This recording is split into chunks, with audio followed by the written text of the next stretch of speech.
Bonjour tout le monde, je m'appelle Frédérique Martel, je suis kinésiologue, kinésithérapeute au Kiné Option Santé. Aujourd'hui, pour le défi santé de la ville de Shawinigan, je veux vous faire comprendre qu'il n'y a pas de défaite pour pas bouger.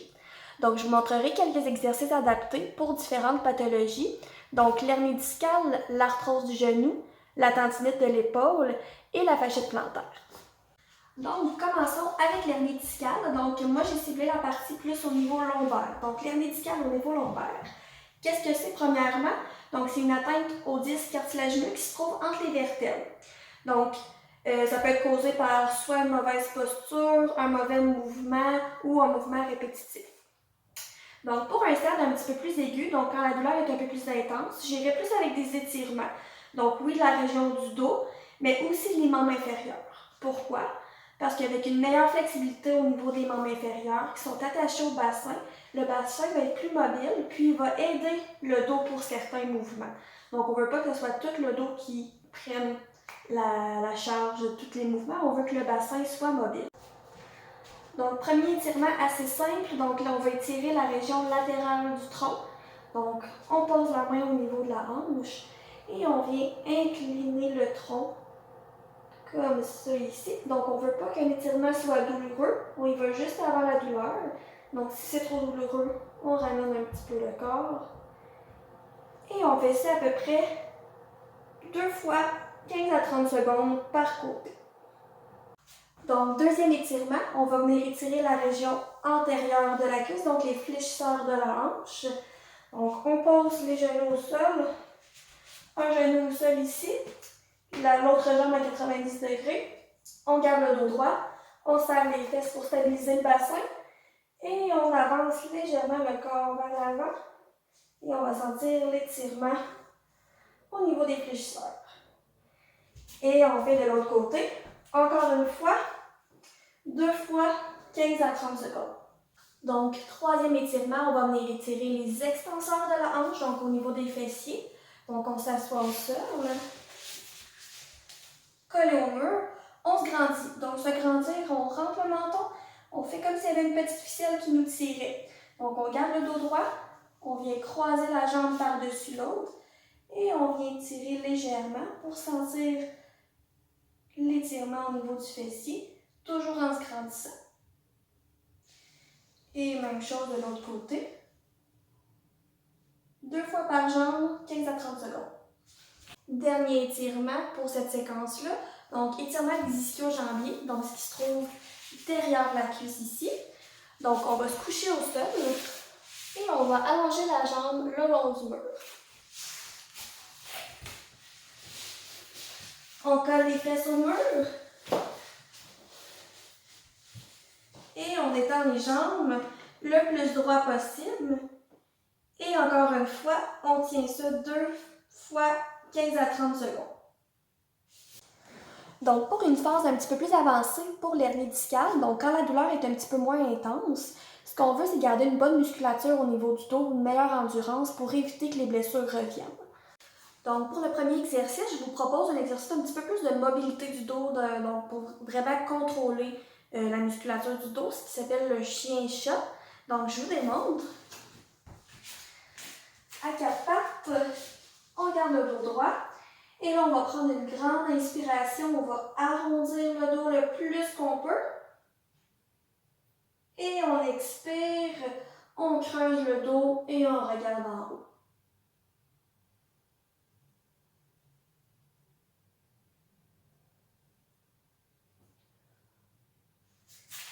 Et on fait cet exercice environ 2 fois, 30 secondes à 1 minute.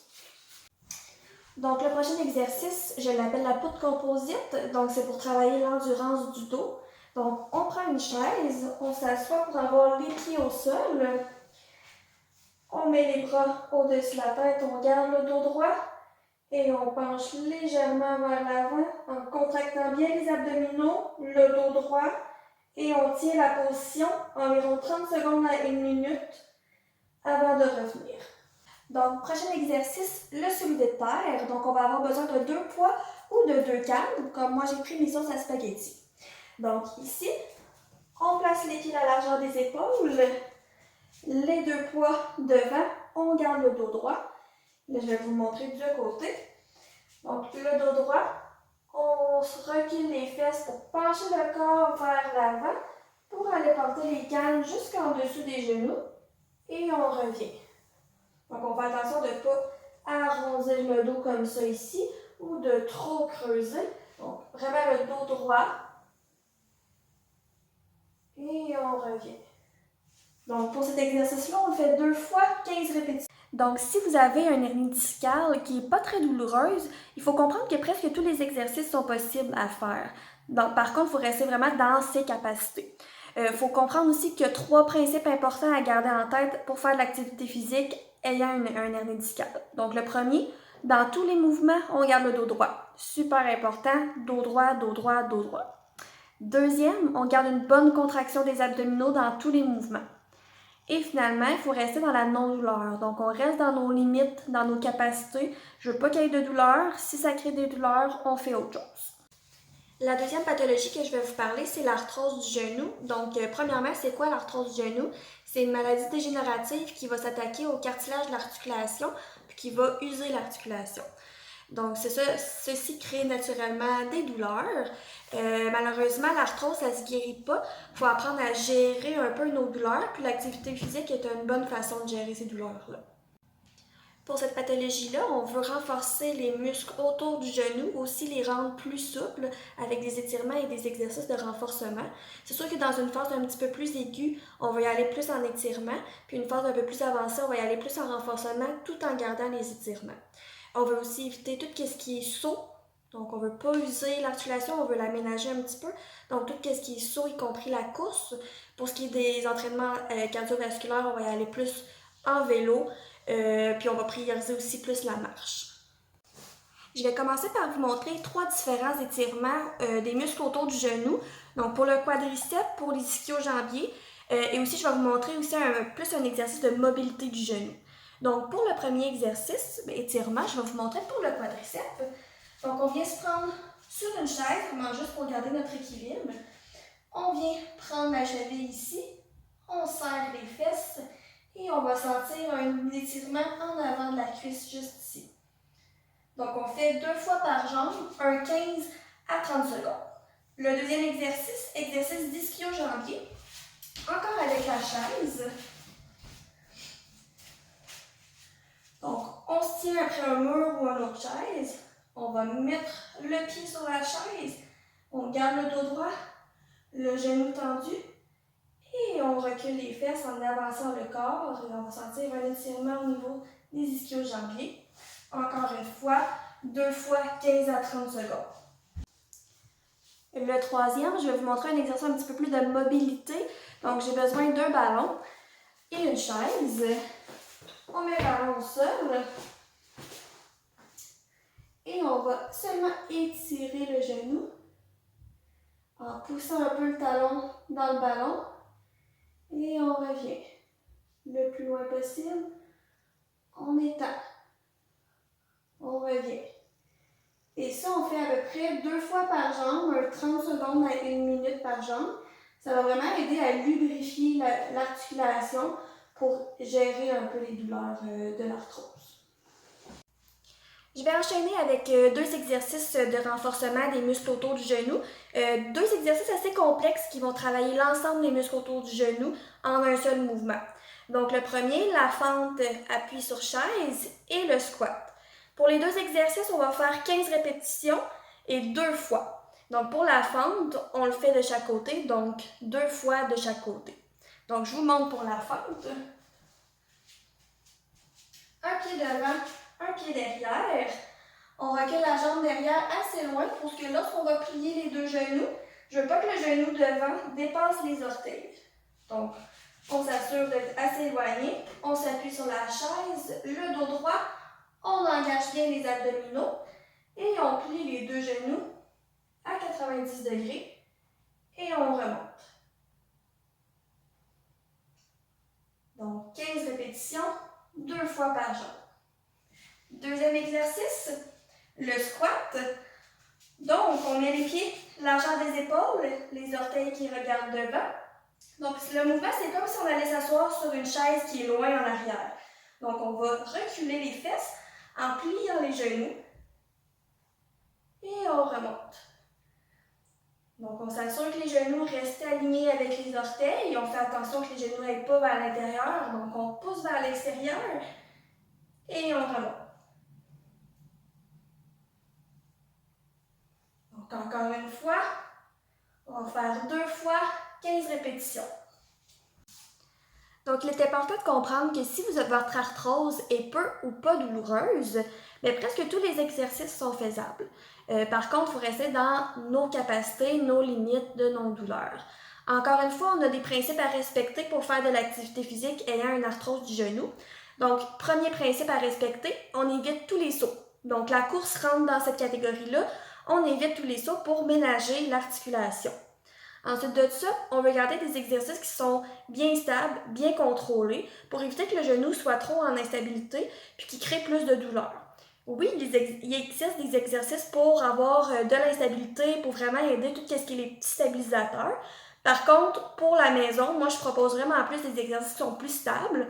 Puis quand votre arthrose, vous allez mieux la contrôler, bien là, peut-être rencontrer un kinésiologue pour trouver des exercices en instabilité. Ensuite de ça, dernier principe, on reste dans la non-douleur, on reste dans les limites de nos capacités. La troisième pathologie qu'on va parler ensemble aujourd'hui, c'est la tendinite de l'épaule. Donc, qu'est-ce que c'est la tendinite de l'épaule? Premièrement, c'est une inflammation des tendons du muscle autour de l'épaule, soit par une surutilisation, donc un travail répétitif qui demande d'avoir les bras au-dessus de la tête tout au long de la journée, soit par un faux mouvement ou par un traumatisme. Dans un premier temps, pour une tendinite, c'est super important de venir diminuer l'inflammation en appliquant de la glace pendant quelques jours sur la douleur, donc sur la tendinite. Ensuite de ça, quand ça c'est fait, des exercices de renforcement et d'étirement combinés, vraiment spécifiques à votre douleur, vont aider à la guérison de la tendinite. Il existe plusieurs niveaux de la tendinite, il y a plusieurs muscles dans l'épaule. Donc moi, je vais vous donner quelques exercices. Par contre, c'est vraiment important d'aller rencontrer un professionnel, soit un kinésiologue, soit un massothérapeute, soit un kinésithérapeute comme moi.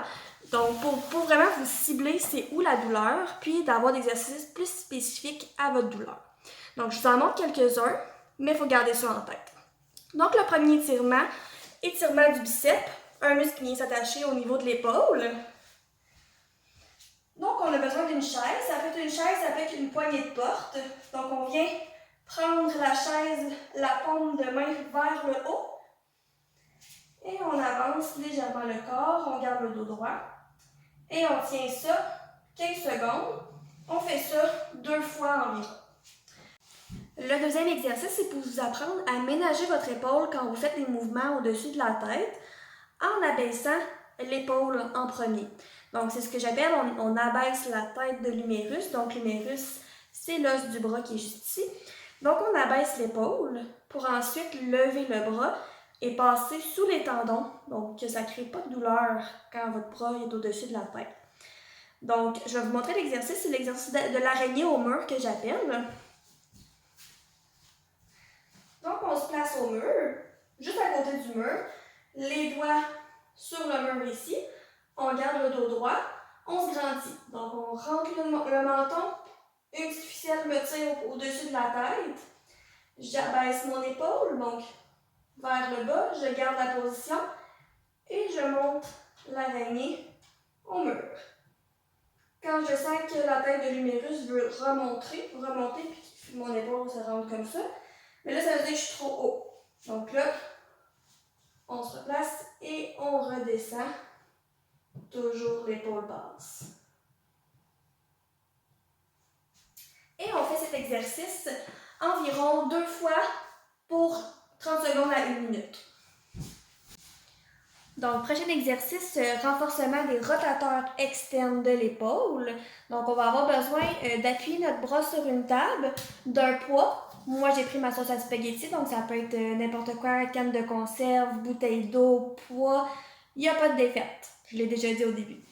Donc, on prend le poids, on appuie le bras sur la table, l'avant-bras aussi.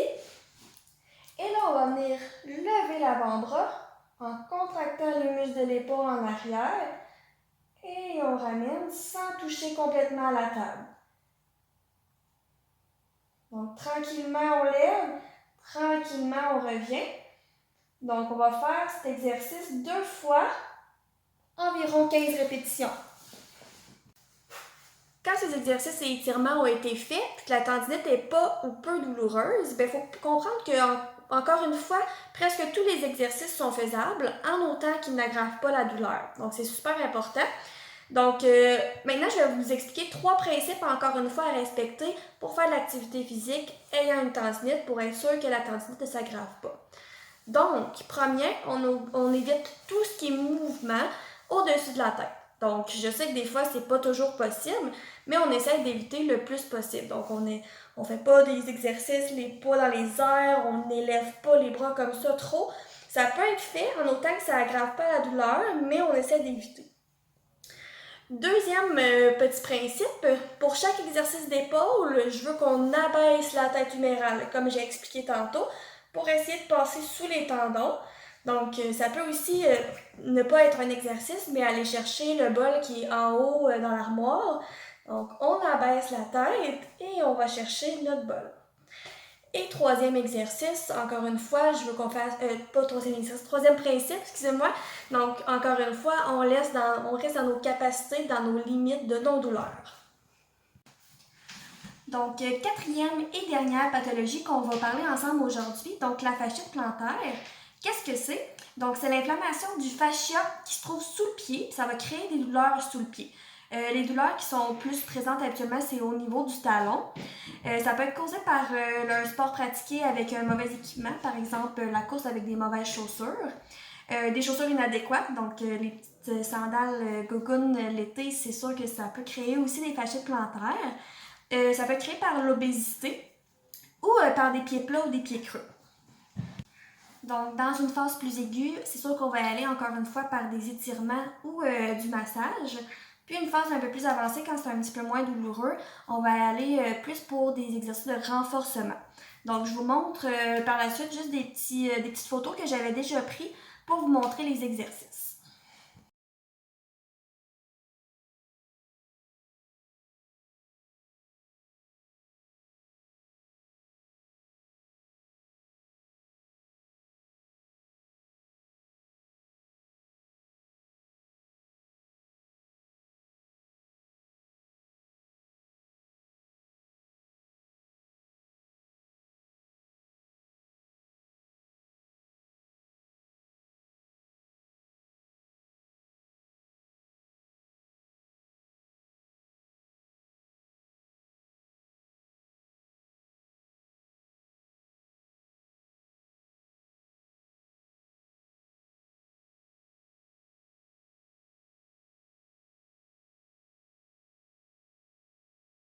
Donc, quand l'inflammation du fascia plantaire est atténuée avec ces exercices et étirements, vous pouvez aussi encore une fois faire pas mal presque tous les exercices que vous voulez, toujours en respectant quelques principes encore une fois. Donc, ayez en tête d'éviter les sauts, surtout au début. Le fascia est très raide, donc on veut pas trop le traumatiser, donc on va éviter les sauts. Deuxième conseil, achetez-vous des bons souliers. Donc, que ce soit pour votre entraînement, votre marche ou pour tous les jours, c'est sûr que d'avoir des bons souliers, c'est toujours bien. Ensuite de ça, faites vérifier vos pieds, donc par un podiatre. Si vous avez des pieds plats ou des pieds creux, peut-être qu'avoir des orteils, ce serait nécessaire si les fasciites reviennent souvent. Puis, finalement, étirez-vous souvent pour assouplir le fascia plantaire. Si vous êtes à risque d'avoir des fasciites plantaires assez régulièrement, c'est important de venir tout le temps étirer ce fascia-là pour éviter que ça revienne trop souvent.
Donc j'espère que vous avez apprécié la vidéo, que ça a été constructif, que vous ayez ou pas les problématiques.